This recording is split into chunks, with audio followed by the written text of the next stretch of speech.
Oke, assalamualaikum warahmatullahi wabarakatuh. Perkenalkan, nama saya Aris Ibrahim, NIM L1A18105, kelas C, jurusan Peternakan, Fakultas Peternakan, Universitas Al-Oleo. Pada kesempatan kali ini, saya akan membahas terkait koleksi sel telur dengan teknik laparoskopi untuk produksi embrion dan transfer embrion pada domba. Untuk memenuhi tugas MIT saya, mata kuliah teknologi reproduksi ternak. Oke, langsung saja. Yang pertama yaitu pendahuluan. Satu, latar belakang.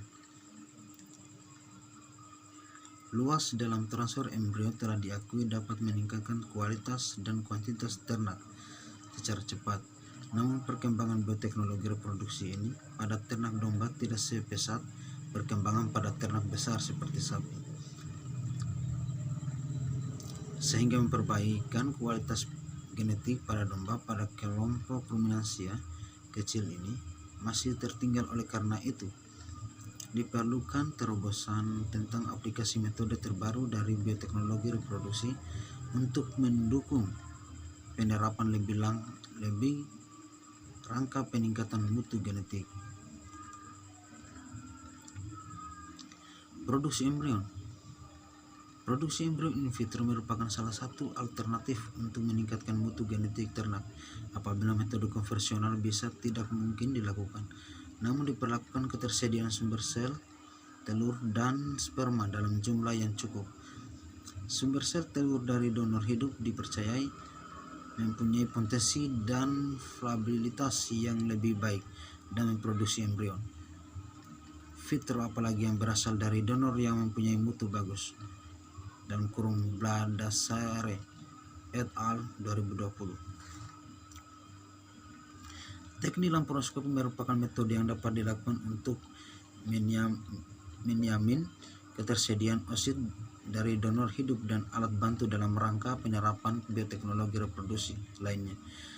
Melalui teknik laparoskopi dapat diperoleh sejumlah oosit dari donor yang dibiarkan untuk hidup, karena teknik ini hanya sedikit menimbulkan perlukaan dan proses persembuhan luka yang lebih cepat. Oke. Hasil dan pembahasan. Pada pembahasan ini terlihat bahwa pembentukan folikel terlihat lebih banyak dan berbeda nyata pada kelompok donor yang dilakukan superevolusi dalam kurung kelompok A dan B dibandingkan dengan kelompok donor kontrol yang tidak distimulasi dengan hormon. Hasil ini sejalan dengan hasil yang diperoleh Stang et al. Dalam kurung 1999 yang memperoleh rata-rata 12,2 dan 14,9. Sementara itu, hasil perolehan oosit dengan teknik laparoskopi masih rendah jika dibandingkan dengan hasil yang diperoleh Baldassare et al. Dalam kurung 2002 dan Stang et al. Dalam kurung 1999 yang mampu mengkoleksi oosit lebih dari total folikel yang terlihat. Kendala rendahnya perolehan oosit diantaranya karena teknik aspirasi yang bersifat manual, yaitu folikel disedot dengan jarum yang dihubungkan dengan selang dan sploit, sehingga daya hisap tidak terlalu kuat dengan kemungkinan oosit hilang di tengah perjalanan seperti yang ditunjukkan oleh Rodriguez et al. Dalam kurung 2006. Lanjut. Hasil tersebut menunjukkan bahwa tingkat pembelahan oosit dalam kurung Cleavager rat pada media ukur yang digunakan untuk menunjukkan perbedaan yang nyata.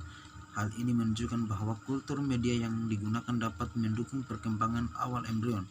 Namun pencapaian oosit berkembang menjadi tahap morula berbeda nyata pada perlakuan sistem kultur oosit yang dikultur selama 7 hari pada media TCM 199 menunjukkan angka perkembangan morula yang lebih rendah dalam kurung 8% dibandingkan dengan OSIT yang dikultur seluruh pada media CR